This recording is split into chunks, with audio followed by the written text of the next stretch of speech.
This channel is supported by TrueFire. TrueFire is an online library of lessons from some of my favourite players. There's thousands of lessons on there. You can use the promo code JNC40 to get 40% off of any of their courses. If I'm going to be playing something with a Marshall badge on it, I want it to be a tube amp, I think.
That was so much effort.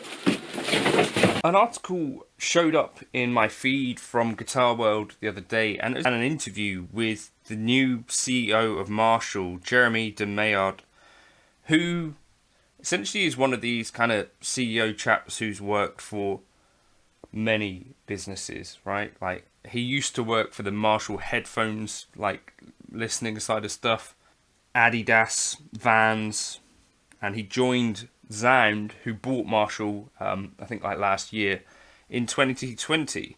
And this interview kind of gave me some very mixed feelings. If the context for this, I guess, is that the Marshall company now, the Marshall Group is what it's called, amp sales make up 5% of its annual revenue. Of course, meaning that 95% of what Marshall do now, or the Marshall Group, is not really even about guitar amps. Anyway, so it sounded like from this interview they're working on a few things. So they kind of asked, how do you view the potential of the amp market? And he says, I think it's really big, much bigger than what we have today. Let's put it that way. We have a huge opportunity to elevate our product portfolio and evolve it as well. So there are two things that we're very clear on. Number one, we will forever cherish the Valve handmade analog product that we have, and will continue to over invest in this, even if it's not the biggest part of the business. That will be first and foremost. We will never let go of that. That is protected in a way that is really, really strong. It's beyond protected. All of the investment we've made here is to make that better. It's all about that at the end of the day. But at the same time, we don't have all of the products that the guitarist today expects of us when it comes to digital amplifiers or digital products in general. And here we are over investing as well. To be fair, to catch up. We've been behind and now we want to catch up. Our goal is to provide to guitarists the best possible Marshall experience, no matter what their needs are. If you're into Valve analog amps, we got you. But if you want a practice amp or digital desktop or whatever option this might be, we're going to be there for you as well. Just give us a little bit of time. And then some of the things that kind of they end up talking about. The interviewer basically suggested some things. There's a big checklist of wants for guitarists, whether it's better software, better digital amps, something that crosses the line between the Bluetooth speaker and the home amp modeling solutions.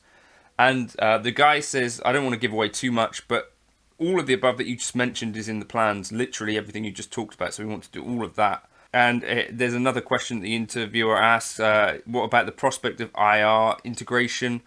Marshall cab style full range, full frequency speaker that you can use with a modeler. We're considering all of those things, and we think we're trying to find the right balance on like basically quick wins. That doesn't fill me with particularly confidence, because I feel like people don't know enough, and I didn't know enough, that even like hand-wired Marshall Plexis now in the UK, they're like £1,600. A hand-wired JTM 45 about £1,300. A Marshall Silver Jubilee reissue is like £1,000. Like, they're very reasonably priced amplifiers, especially in the UK. I think you guys in America or Australia and other places are going to be paying more, but for us guys in England, like, they're super reasonably priced already, and presumably pretty decent quality stuff. A Mesa Boogie in the UK is like £3,000-4,000 if you buy it new. The Marshall stuff, you know, is actually quite affordable. Do you want to buy a Marshall headphone amp? Do you want to buy a Marshall desktop speaker? Like, those markets for me, I think, are already pretty saturated. Vox Audio, a Yamaha THR, Spark, a Boss Katana Air, you know, Fender already make a bunch of those. Do we need another chunk of that sort of technology? Or, well, I know for me, what I'm interested in from Marshall is like the amplifier side of it. But I didn't even realize until kind of looking into this that the Marshall stuff is actually kind of affordable, especially in the UK on the second-hand market. Like, you can get JVMs, TSLs, DSLs. You can get loads of these amps for really reasonable deals on the second-hand market. And one real key thing that they did mention in this interview is that they haven't had a signature amp since Joe Satriani in 2013.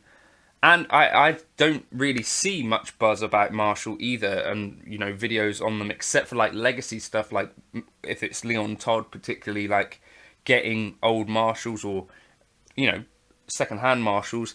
I don't really see much buzz around releases. Like, why didn't I already know that a Marshall Plexi you could buy a reissue for like £1,600? Why didn't I know that a Silver Jubilee is about £1,000? Because I don't really have Marshall in my mind, because I don't really see much about them. I'd see stuff about Victory amps all the time.